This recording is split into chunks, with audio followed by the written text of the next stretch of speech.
Most people don't quit therapy when it stops working. They quit right when it starts. Call it the productive exit. 6, 7 sessions in, right when the therapist finally names the actual pattern instead of just nodding along, the client cancels. Reschedules once, then goes quiet. Not because the room got useless, because the room got accurate. There's a guy, 29, works in ops for a mid-sized company, who did 4 rounds of this in 3 years. Different therapists, different intake forms, same exit point every time. Session 6, session 7, always right after the therapist connected 2 things he'd been keeping separate on purpose. Nearly half of everyone who starts psychotherapy quits early, dissatisfied, against their therapist's advice, according to Harvard Health's review of the research. Nationally, 40 to 60% of clients drop out before they process it with anyone or reach the goal they came in for, per a Texas Tech study covered in Psychology Today. About half never come back after the first session at all. So this isn't one guy being avoidant.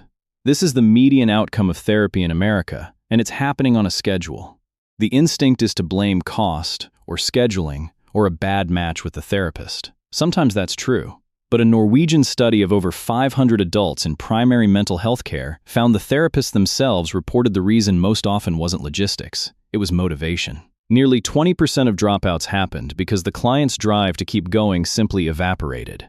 And it didn't evaporate randomly, and it didn't evaporate early. It tends to evaporate right when the sessions stop being general and start being specific. Early therapy is comfortable in a way people don't admit out loud. You get to describe your week. You get validated for being tired, for having a hard boss, for feeling behind. It functions like a really well-informed friend who happens to bill by the hour. Then, somewhere around session 6 or 7, the therapist stops reflecting and starts connecting. They say something like, "You keep picking partners who need fixing because it's the one relationship dynamic where you already know your role." And that's the moment. Not because it's wrong, because it's aimed. A woman, 31, in a long-distance situationship for 2 years, told her therapist she wanted to figure out what she actually wanted. 3 sessions later, the therapist asked why she kept choosing unavailable men specifically. She didn't argue. She just stopped booking. This is where the pattern earns its name, because it doesn't look like avoidance from the inside. It looks like closure. People leave saying things like, "I got what I needed," or "I think I just needed to vent," honestly. The exit gets narrated as growth. Nobody tells themselves they're running. They tell themselves they're done, and they believe it while they're saying it. Here's the mechanism underneath that. Insight and change are not the same event, but most people's nervous system treats them as if they were. The moment a pattern gets correctly named out loud, there's a hit of relief. Oh, that's what this is. That genuinely feels like resolution. What it actually is diagnosis. The actual work. The part where you sit in a session and practice doing the opposite of the pattern while your body screams that the old way is safer hasn't started yet. But the relief of being seen is strong enough to mimic the feeling of being fixed. So people leave at the exact moment the real cost of therapy, not money, effort, is about to begin. The insight was free. The next 50 sessions were never going to be. Money's an easier lens for this same shape, because you can watch it happen without a therapist in the room at all. A guy tracks every dollar obsessively for 2 months after a bad year, gets his spending under control, feels the relief of finally having a system, and cancels the tracking app the week his budget, or his partner, points out where the actual leak is. Insight feels like the finish line. It's the starting gun. Work does the same thing, just slower. A woman finally gets a performance review that names why she keeps getting passed over. Not communication, but that she visibly checks out in meetings when she's not leading. She thanks her manager, agrees completely, and requests a transfer 6 weeks later instead of sitting in the discomfort. And friendships, which move the slowest of all. Someone gets told they only reach out when they need something. They apologize, then quietly stop showing up as much. 4 different rooms. A therapist's office, a banking app, an open plan office, a group chat. And the same exit ramp in all of them, named accurately, felt seen, gone within weeks. The timing isn't a coincidence, either. Session 6 or 7 is roughly where trust in a therapist stops being polite and starts being real. Early enough that the relationship still feels optional. Late enough that the therapist finally has enough material to say something true instead of something safe. Same with the budget app, the review cycle, the friend group. The accurate feedback never arrives on day 1, because nobody has earned the right to give it yet. It arrives exactly when the relationship has enough weight to make leaving mean something, which is also exactly when leaving becomes the easiest option on the table. What makes this hard to catch is that it doesn't announce itself as fear.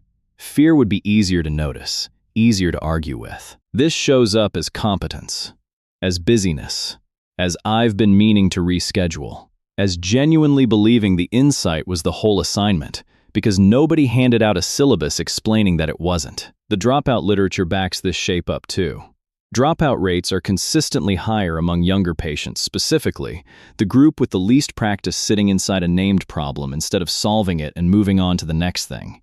Naming things fast is a skill this generation is unusually good at. Sitting still after the naming, doing nothing but tolerating the discomfort of being correctly seen, is a different skill. Nobody trained for that one. Part of this comes from how information used to work versus how it works now. A generation ago, insight was scarce and hard-won. You paid a therapist by the hour to slowly extract it, one session at a time, and the scarcity itself forced you to sit with each piece. Now insight is everywhere, free, fast, delivered in 15-second increments by strangers online who sound exactly as certain as a trained clinician. So the brain has learned to treat the moment of recognition as the reward itself, because for almost everything else in daily life, recognition is the reward. You see the explanation, you nod, you move on to the next video. Therapy is one of the last places left where recognition is supposed to be the beginning of something, not the end of it, and that mismatch is what people keep tripping over. There's a quieter number underneath all of this.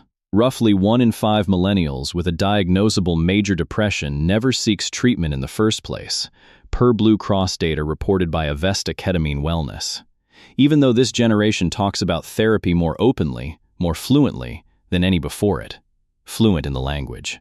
Allergic to the follow-through. Those two facts aren't in tension with each other. They're the same fact, described from two different distances, and the second one is just harder to see from the inside. So back to the guy from the opening. 4 therapists, 3 years, the same exit point every time. He wasn't failing therapy. He was succeeding at something else, getting just close enough to the truth to feel proud of himself, and leaving before it could cost him anything. That's not weakness. It's an efficient system. It gets you the self-image of someone who's done the work, at a fraction of the price of actually doing it, and nobody in his life would ever guess. Because from the outside, going to therapy 4 separate times looks like commitment. The pattern isn't quitting therapy specifically. What's actually happening is mistaking the moment you understand yourself for the moment you've changed. Those two things get sold as a package deal, everywhere. In therapy, in New Year's resolutions, in the group chat where someone announces they're working on themselves right after the hardest conversation of the year, then goes quiet by February. Understanding is cheap. It happens in one sentence, in one session, in one review. Change happens in the boring 100 sessions after that. The ones nobody screenshots, the ones with no insight in them at all, just repetition.